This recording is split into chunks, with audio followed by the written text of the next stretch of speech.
আসসালামু আলাইকুম। আশা করি সবাই ভালো আছেন। ক্লোভেট এন্ড ক্রিম সত্যি কি ঠোঁটের কালো দাগ দূর করে, বা ঠোঁটের কালো দাগ দূর করার জন্য এই ক্লোভেট এন্ড ক্রিম ব্যবহার কতটা যৌক্তিক, আর মূলত এই ক্লোভেট এন্ড ক্রিমটি কোন রোগের চিকিৎসায় ব্যবহার করা হয়ে থাকে, এবং এটি ব্যবহার করার নিয়ম আর এর পার্শ্ব প্রতিক্রিয়াগুলো কি, আর গর্ভকালীন সময়ে এই ক্রিমটি ব্যবহার করা যাবে কিনা ইত্যাদি বিষয়ে বিস্তারিত তথ্য থাকবে আজকের ভিডিওতে। তো চলুন ভিডিওটি শুরু করা যাক। ভিডিওটি শুরু করার আগে বরাবরের মতন একটা অনুরোধ, বিভিন্ন ওষুধের পরিচিতি এবং স্বাস্থ্য বিষয়ক তথ্য পেতে চ্যানেলটি সাবস্ক্রাইব করে রাখুন। ক্লোভেট এন্ড ক্রিমটি তিনটি গুরুত্বপূর্ণ উপাদানের সমন্বয়ে তৈরি। সেগুলো হলো ক্লোবেটাসল প্রোপিওনেট, নিওমাইসিন সালফেট এবং নাইস্ট্যাটিন। আর এটি বাজারে নিয়ে এসেছে বাংলাদেশের স্বনামধন্য ওষুধ কোম্পানি এসিআই লিমিটেড। মারাত্মক রকমের একজিমা, সোরিয়াসিস এবং যাতে কম শক্তিশালী স্টেরয়েড জাতীয় ক্রিমে এই ধরনের চুলকানি রোগ সারে না, তখন এই ক্লোভেট এন এর মতো শক্তিশালী স্টেরয়েড জাতীয় ক্রিমটি ব্যবহার করা হয়ে থাকে। এই ধরনের একজিমা বা সোরিয়াস রোগ সাধারণত রোগীর ঘাড়ে অথবা পায়ে অথবা রানের চিপায়, আবার অনেক মহিলাদের দুই স্তনের নিচে বা ভাঁজে অথবা পেটের ভাঁজে লক্ষ্য করা যায়। এইসব স্থানে প্রচন্ড রকমের চুলকানি হয় এবং অনেক সময় ব্যথাও হতে পারে। এই ধরনের রোগ সাধারণত বিভিন্ন ওষুধ ব্যবহারে থেমে থাকে, কিন্তু পুরোপুরি রোগটি সারতে চায় না। তখন একজন ডক্টর ক্লোভেট এন্ড ক্রিমটির মতো শক্তিশালী ওষুধটি ব্যবহার করার সাজেস্ট করে থাকেন।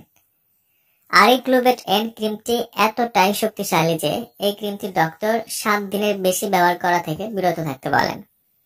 ক্রিমে নিওমাইসিন সালফেট এবং নাইস্ট্যাটিন উপাদান থাকায় এটি ব্যাকটেরিয়ার সংক্রমণ প্রতিরোধ করে এবং ছত্রাকজনিত জীবাণুকে ধ্বংস করে ফেলে। এবার আসুন জানি ক্লোভেট এন্ড ক্রিমটি ঠোঁটে ব্যবহার করলে কালো দাগ দূর হয় কিনা। ঠোঁট হলো মানুষের অন্যতম নরম একটি ত্বক। ঠোঁটের কালো দাগ দূর করার ক্ষেত্রে এই ক্লোভেট এন্ড ক্রিমের কোনো সম্পর্ক নেই, এবং কোনো ডক্টরও ঠোঁটের কালো দাগ দূর করার জন্য এটি প্রেসক্রিপশন করে থাকেন না। ক্লোভেট এন্ড ক্রিম ঠোঁটে ব্যবহার করা হলে প্রথম আপনার ঠোঁটের চামড়া তুলে ফেলবে। উপরের চামড়াগুলো তুলে ফেলায় হয়তোবা প্রথম দিকে দেখতে একটু ভালো লাগতে পারে, কিন্তু কিছুদিন পরেই আবার সেই ভয়াবহ রকমের আগের থেকে বেশি কালো দাগ পড়ে যাবে।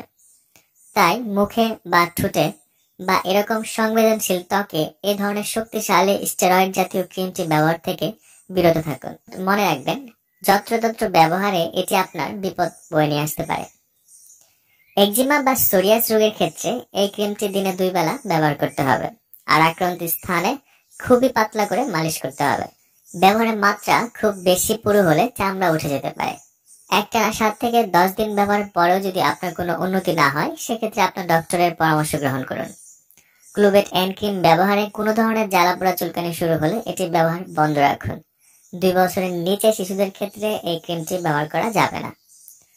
ক্লোবেটাসল প্রোপিওনেট শক্তিশালী উপাদান হওয়ায় গর্ভাবস্থায় এবং স্তনদানকালে এই ক্রিমটি ব্যবহার না করা উচিত। নিওমাইসিন সালফেট % অতিক্রম করতে পারে, তাই গর্ভকালীনে ভ্রূণের ঝুঁকি এড়াতে এই বিষয়ে সতর্ক থাকতে হবে। ক্লোভেট এন্ড ক্রিমটি আপনার কাছে যে কোনো ফার্মেসিতেই পাবেন। এটি কেনার আগে এর উৎপাদন তারিখ এবং এর মেয়াদ উত্তীর্ণ তারিখ দেখে ক্রয় করবেন, আর এর বাজার মূল্য মাত্র 70 টাকা। ক্লোভেট এন্ড ক্রিম নিয়ে আজকে ছিল এই পর্যন্তই। ক্রিমটি সম্পর্কে আপনার আরো যদি কোনো প্রশ্ন থাকে তাহলে আমাকে কমেন্টস করে জানাতে পারেন, আমি সেখানে উত্তর দেওয়ার চেষ্টা করব। আর এই ক্লোভেট এন্ড ক্রিমটি কি আপনি ব্যবহার করেছেন আগে কখনো? ব্যবহার করে থাকলে আপনি কি ধরনের ফলাফল পেয়েছেন তা নিশ্চয়ই আমাদেরকে কমেন্টস করে জানাবেন। শুধু এই ক্রিম নয়, যে কোনো ঔষধ ব্যবহারের আগেই একজন ডক্টরের পরামর্শ নিয়ে ব্যবহার করবেন। আজ এই পর্যন্তই। আগামী পর্বে আবার দেখা হবে। সেই পর্যন্ত ভালো থাকুন, সুস্থ থাকুন, এবং ভিডিওগুলো ভালো লাগলে অবশ্যই চ্যানেলটি সাবস্ক্রাইব করে রাখুন। ধন্যবাদ।